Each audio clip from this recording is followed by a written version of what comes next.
right, now we get to the real work.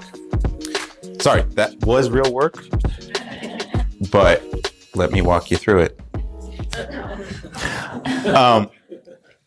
So, everyone get that? Yeah, okay. The video is not the goal, right? That's one thing I just kind of want to recalibrate here, is that this is just one story of a bunch of stories, right? And all together, these constellations in the sky of stories, right? That's what's going towards the actual goal. It's to connect with donors. It's to, create change in your community. Those kinds of things. Those are the goals. Those are proper goals. It's to get folks to know you, to like you, to trust you. And I like to distinguish between content and context in this framework. And we're going to be building on this for the next hour or so. And so I first want to start with essentially the sky, right? If you have all these stories and constellations in the sky, what is that sky? What is the context of your story, of your content? And I break it up really simply. I want to keep it as simple as possible. It goes from the bottom: audience, situation, and goal. When you're asking yourself, who cares, right? You also want to ask yourself what motivates their actions. And usually when you're talking about, I'm not sure if you guys have done this with your marketing speak, some people talk about audience, some people talk about personas, but essentially the only difference I see between an audience and a persona is that a persona is somebody with a specific motivation, right? So what do they care about? What motivates their actions? Why do donors give? Why do employees join? Why do volunteers help? Why do board members vote? Why do communities gather? Those are really important ways to hone in on your audience. I think the wider and broader your audience, the more watered down the message ends up being, I find. So it's really important to just get really specific on that audience. And where are they, right? Where and how will it be seen? This is fascinating because if you think about, if I had to think of myself as a recipient of information, it really changes my mind. My mindset shifts throughout the day, whether I'm commuting or whether I'm in a bus or in a group or in a theater, right? I'm the same person, but my state of mind is completely different. The situation between seeing it on a big screen or seeing it on a small mobile device is going to be completely different. Your state of mind, your situation is part of that context. And goals, there's tons of different goals you can sort of imagine for this, but I like to just really keep it simple. Is it about awareness, getting people to know that you even exist? Is it about getting them to like you, to their preference and their willingness to share your content out in the social media landscape or wherever you want them to share? Or is it really about trust? Trust I associate with say, a donor who's finally entrusting their hard-earned cash to your organization, right? Are they actually willing to take the leap to jump into the lake with you, to give their time, to donate more than just money and time, but their identity, right, becomes a part of you. This is something I did make. I did it for the Koreatown Youth and Community Center in Los Angeles, and the ask was, hey Reuben, can you make a 30-second promo that's going to play in a Jumbotron screen in front of thousands of people, right? So let's break it down. The audience is predominantly Hispanic in this particular instance. It was multicultural night in Los Angeles, and there are lots of families, lots of Hispanic, African-American families in the stands. The situation is noisy. It's full of distractions, full of lights and all these things, right? It's going to be playing during one of the breaks or, during the game. For me, I wanted it to work even if there was no sound, right? Kind of like similar to the strawberry, right? It's like, there's not one word said in that whole story except, can I have a strawberry? And she says, yes, that's it. But this had to work even if people weren't able to understand verbally what's going on. The goal being, we exist and we're here to serve people like you as well. Because if you think of Koreatown Youth and Community Center, you would assume it only serves Koreans and the youth.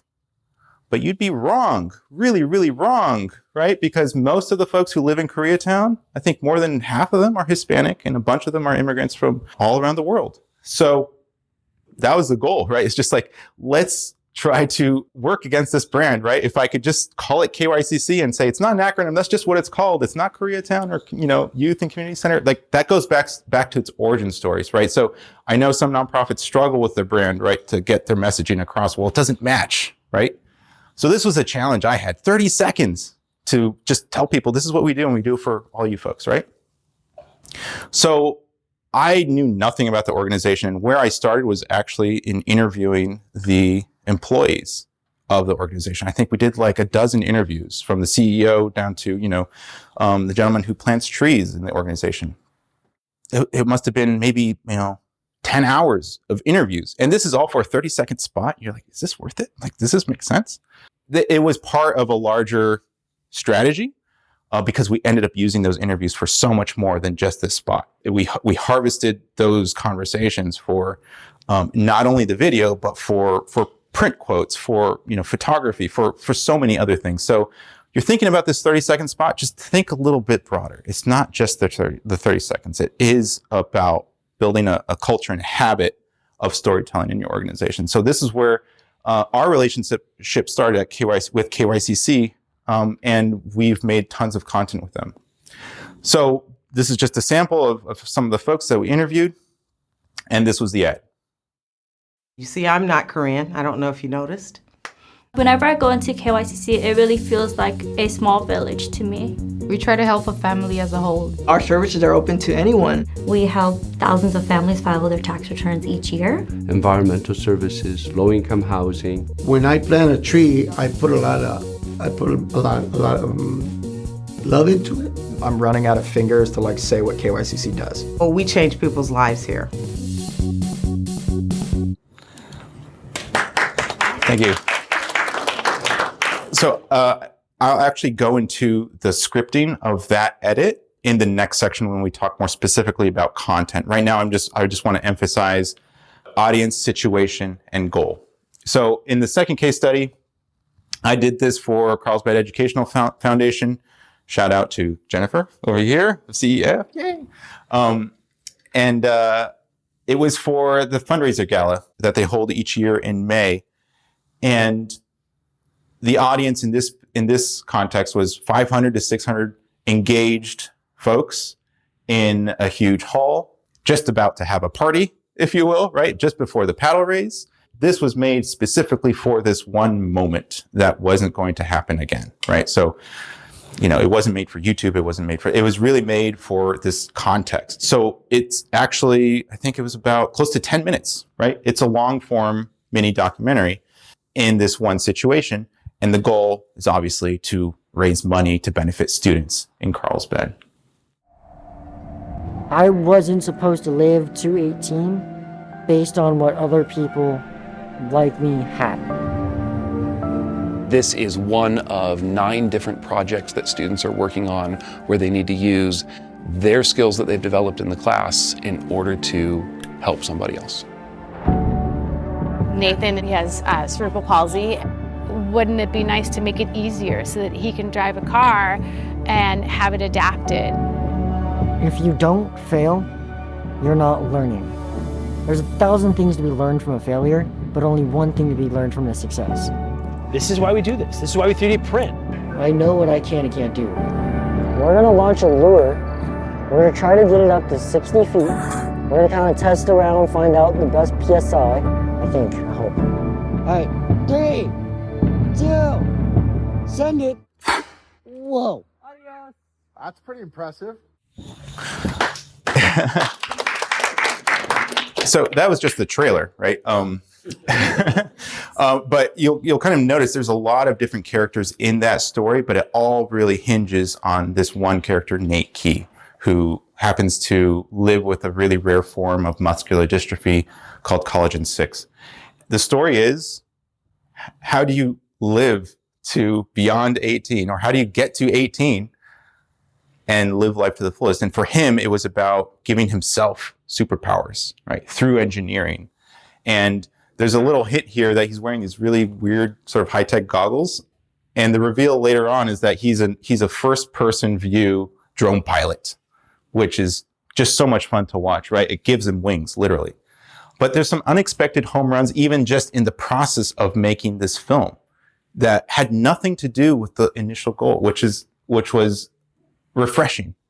The first was that before we had even finished the film, the Judith Campbell Educational and Community Foundation was looking for somebody like Nate to give a scholarship to. And in this case, they gave him a scholarship to where he wanted to go to college, Embry-Riddle Aeronautical University, and he's there right now. And, we've become good friends with a lot of these subjects. It's a very emotional, engaging process. And over that time, we became good friends. And I actually hired Nate on some projects to work on, which has been awesome. So before we go on, are there any questions just about this framework of thinking about the context of audience, situation, and goal? Any?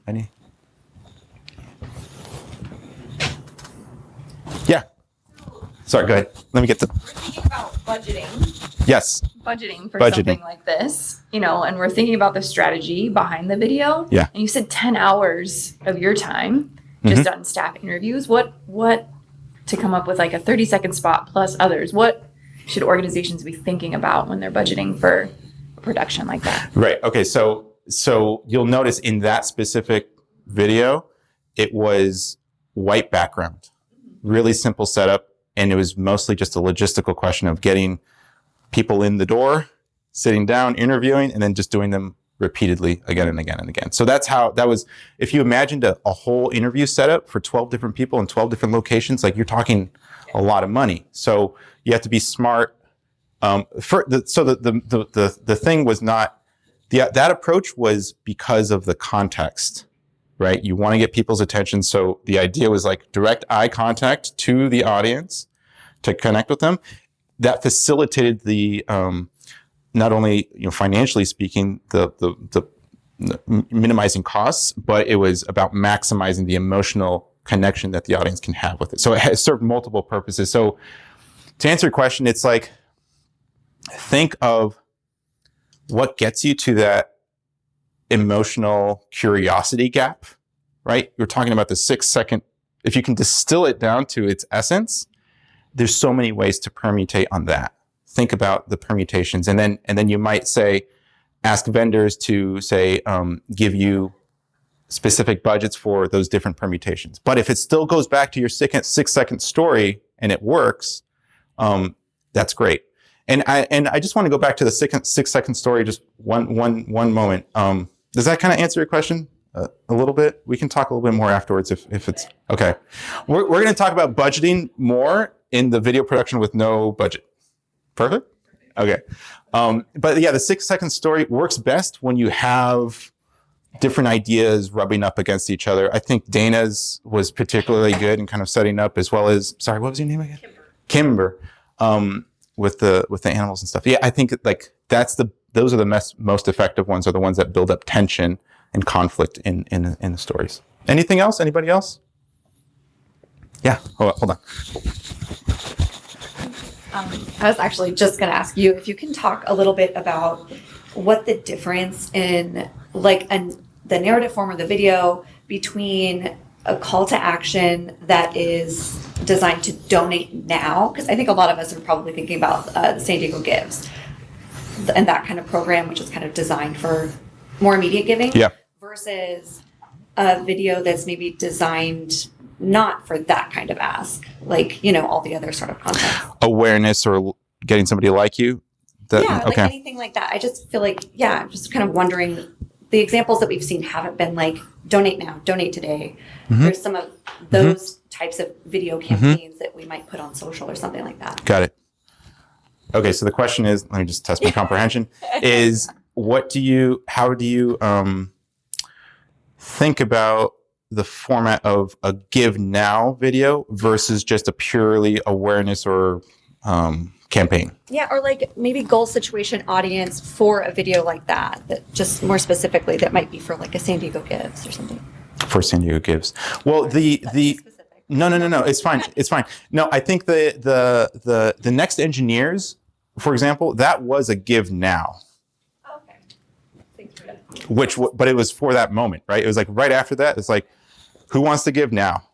The ask was immediately after. So the video was part of the program. So you have to think about the context of where it plays within, right? And so usually the way I think of it, it's like that experience of the gala is building trust throughout the whole event, right?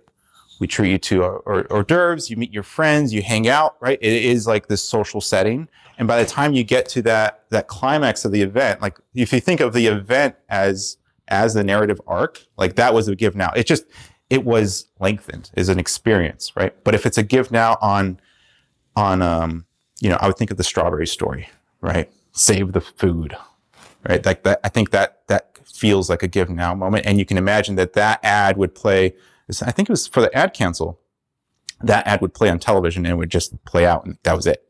That was the context. So depending on whatever you're watching on TV, like they gave you that story that got you to that place.